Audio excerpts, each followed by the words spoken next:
Hello students, N के Mittal law class में आपका स्वागत है। आज का हमारा topic transfer of ownership and delivery of goods है, जो कि सेल ऑफ गुड्स एक्ट 1930 का एक इम्पॉर्टेंट टॉपिक माना जाता है। सबसे पहले आज इस चैप्टर को स्टार्ट करवाने से पहले मैं आपसे एक जनरल क्वेश्चन पूछना चाहती हूँ।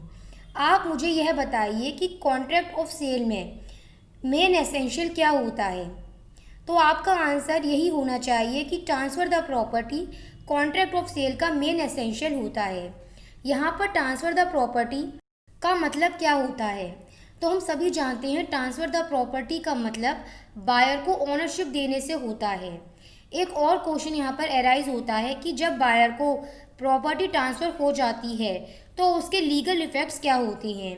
हम सभी जानते हैं कि जब भी प्रॉपर्टी बायर को ट्रांसफ़र हो जाती है तो बायर उस प्रॉपर्टी का ओनर बन जाता है, और इसके साथ में ही हम यह भी जानते हैं कि जब भी प्रॉपर्टी बायर को ट्रांसफ़र हो रही है तो उस प्रॉपर्टी से जुड़ा हुआ जोखिम रिस्क भी बायर को पास हो जाता है। मेरा एक क्वेश्चन आज के चैप्टर में आपसे यह रिलेट करता है कि आखिरकार यह प्रॉपर्टी बायर को ट्रांसफ़र कब होती है। इसी के बारे में आज का हमारा चैप्टर है। मैं आपसे इसमें क्वेश्चन पूछती हूँ।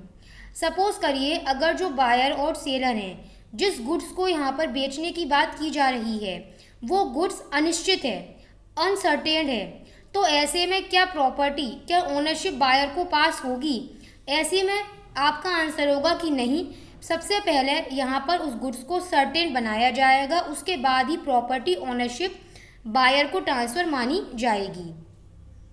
इसमें आपका एक और क्वेश्चन एराइज होता है कि अगर गुड्स स्पेसिफिक गुड्स हैं या फिर असर्टेन, मतलब गुड्स पता है कि हम कौन से गुड्स खरीद रहे हैं, वो निश्चित हैं, तो ऐसे में जो ओनरशिप है, ऐसे में जो प्रॉपर्टी है वो बायर को कब पास होगी। तो इसका आंसर यह होगा कि अगर गुड्स स्पेसिफिक हों तो ऐसे में जो प्रॉपर्टी है वह बायर को उस वक्त ट्रांसफ़र होगी जब यहाँ पर पार्टीज़ का इंटेंशन होगा।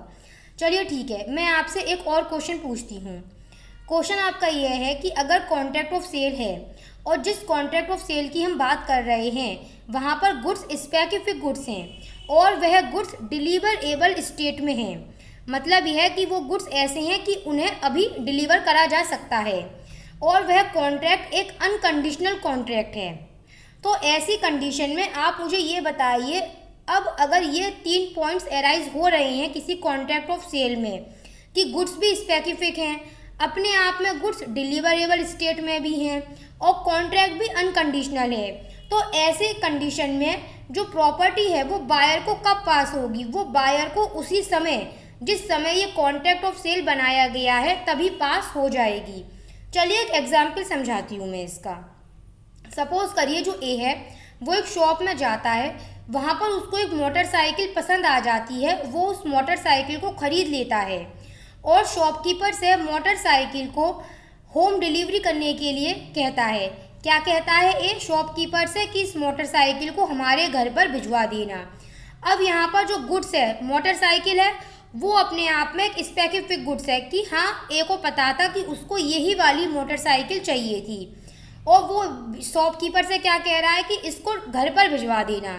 इसका मतलब, और शॉपकीपर कहता है कि वो एक्सेप्ट करता है कि वो इस मोटरसाइकिल को ए के घर पर भिजवा देगा। तो यहाँ पर डिलीवरेबल स्टेट में है मोटरसाइकिल।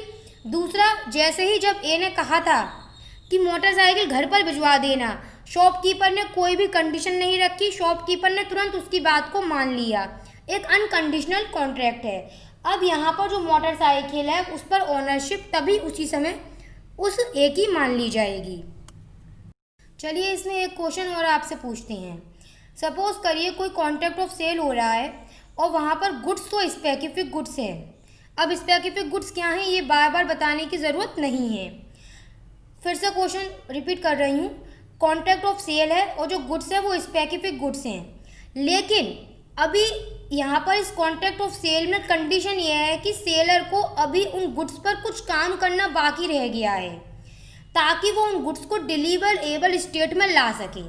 गुड्स तो स्पेसिफिक हैं, लेकिन अभी सेलर की तरफ से कुछ काम करना बाकी रह गया है ताकि उन गुड्स को डिलीवरेबल स्टेट में लाया जा सके। तो ऐसी कंडीशन में यहाँ पर ओनरशिप, यहाँ पर प्रॉपर्टी बायर को पास हो जाएगी।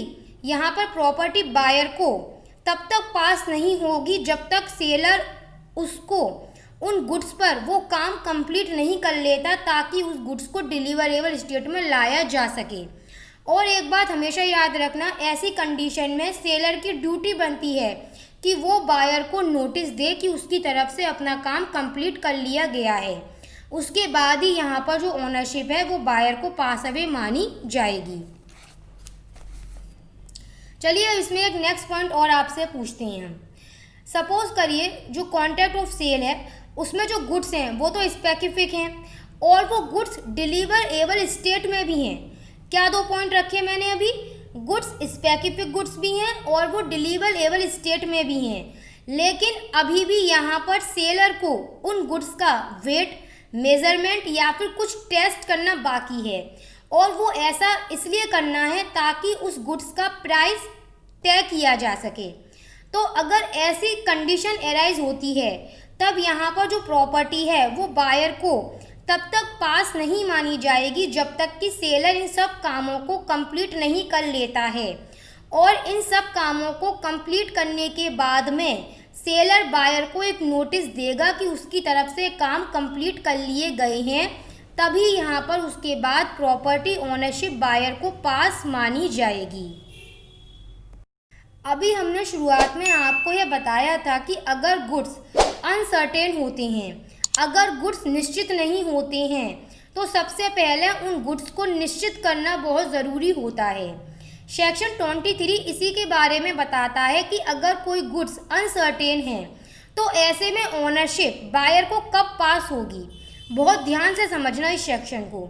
अगर गुड्स अनसर्टेन है तो भाई यहाँ पर प्रॉपर्टी, यहाँ पर ओनरशिप बायर को तब पास होगी जब पहले उन गुड्स को सर्टेन कर लिया जाएगा और इसी के साथ में ही वो गुड्स डिलीवरेबल स्टेट में लाए जाएंगे। और तीसरी कंडीशन इसमें यह भी रखी जाएगी कि उन गुड्स को एप्रोप्रिएट कर दिया जाएगा बायर और सेलर के द्वारा बाय म्यूचुअल कंसेंट से, और ऐसा बिना किसी शर्त के अनकंडीशनली किया जाएगा। अभी मैंने आपको यह कहा कि यहाँ पर अनकंडीशनली एप्रोप्रिएट द गुड्स किए जाएंगे।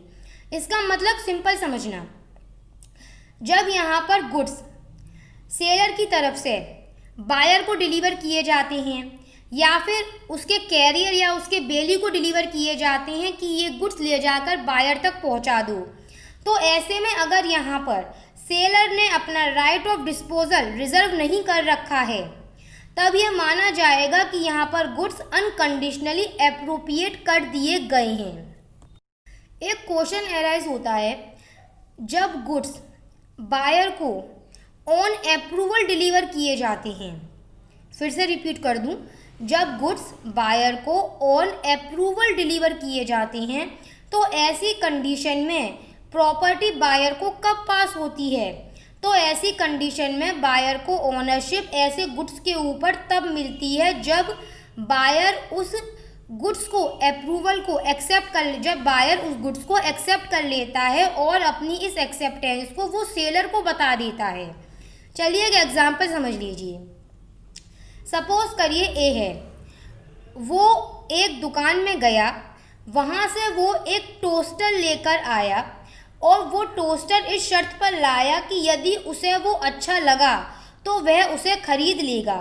एक हफ्ते के बाद में उस ए ने उस शॉपकीपर को इन्फॉर्म कर दिया कि वो उस टोस्टर को खरीदने के लिए तैयार है।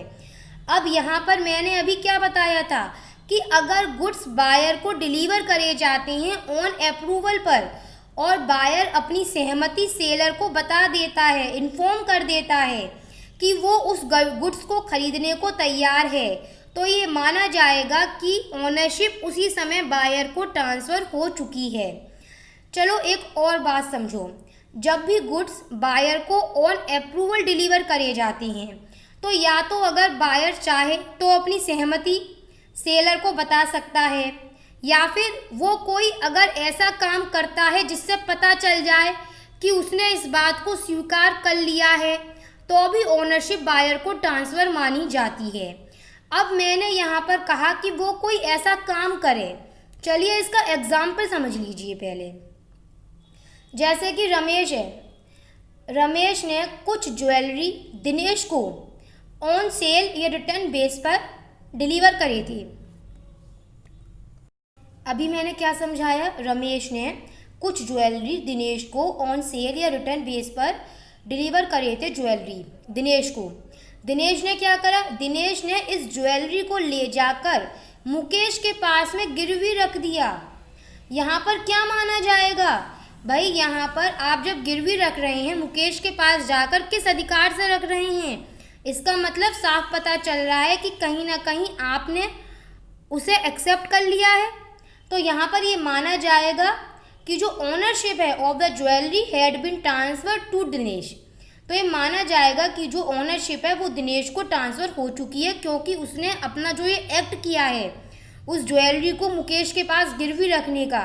तो इससे ये साबित हो रहा है कि यहाँ पर उसने इस सेल को एक्सेप्ट कर लिया है। अब यहाँ पर ऐसे केस में जो रमेश होगा, Ramesh has no right against Mukesh. Ramesh के पास कोई राइट नहीं होगा मुकेश के against. Ramesh can only recover the price of jewellery from Dinesh. यहाँ पर आपकी बात कंप्लीट हो जाती है।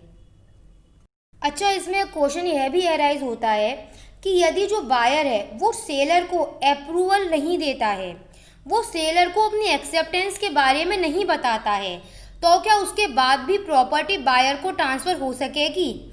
अगर हो सकेगी, यहाँ पर अगर यहाँ पर जो बायर है वो सेलर को बिना नोटिस दिए, उसने सेलर को रिजेक्शन का नोटिस नहीं दिया है और उसके बाद भी उसकी प्रॉपर्टी को, उसके गुड्स को रिटेन करके रखे हुए है, तब ऐसी कंडीशन में यह मान लिया जाएगा कि ओनरशिप बायर को ट्रांसफ़र हो चुकी है। अगर यहाँ पर कोई टाइम फिक्स कर दिया गया था सेलर के द्वारा और उस टाइम के एक्सपायर होने के बाद भी जो बायर है वो उस गुड्स को रखे हुए है, तो भी यह माना जाएगा कि यहाँ पर उसने उस गुड्स को एक्सेप्ट कर लिया है। फिर से एक क्वेश्चन अराइज होता है कि अगर कोई टाइम तय ही ना करा गया हो, तब एक रीजनेबल टाइम के बाद भी अगर यहाँ पर बायर उस गुड्स को रखे हुए है, तो यह माना जाएगा कि यहाँ पर बायर ने उस गुड्स को एक्सेप्ट कर लिया है। एक और बात समझना, अगर गुड्स स्पेसिफिक गुड्स हैं और जो सेलर है उसने अपने right of disposal of goods को रिजर्व करके रखे हुए हैं, तब यहाँ पर जो ओनरशिप है वो बायर को तब तक पास नहीं होगी जब तक कि यहाँ पर कंडीशंस फुलफिल नहीं कर दी जाती हैं। इस बात को एक सिंपल एग्जाम्पल से समझ लो। सपोज करो जो यहाँ पर ए है, उसने एक कंपनी में फर्नीचर भेजा था, उसने इस फर्नीचर को बाय ट्रक भेजा था, उसने अपने ड्राइवर को यह इंस्ट्रक्शन दे दिया था, उसने अपने ड्राइवर से कह दिया था कि वहाँ पर फर्नीचर को कंपनी को तब तक मत देना जब तक कंपनी उस फर्नीचर का पेमेंट ना कर दे। इसका मतलब क्या हुआ कि यहाँ पर जो सेलर था उसने उस गुड्स के लिए जो अपने राइट्स थे, राइट्स ऑफ डिस्पोजल, उनको रिजर्व कर लिया था। उसने यहाँ पर ये कंडीशन लगा दी थी कि जब तक पेमेंट ना आ जाए तब तक आप उस गुड्स को डिलीवर नहीं करेंगे बायर को। अब जैसे यहाँ पर पेमेंट आ जाएगी तभी यहाँ पर ओनरशिप बायर को ट्रांसफ़र मान ली जाएगी। आज आपका यहाँ पर ये transfer of ownership and delivery of goods का पार्ट फर्स्ट कंप्लीट हो जाता है।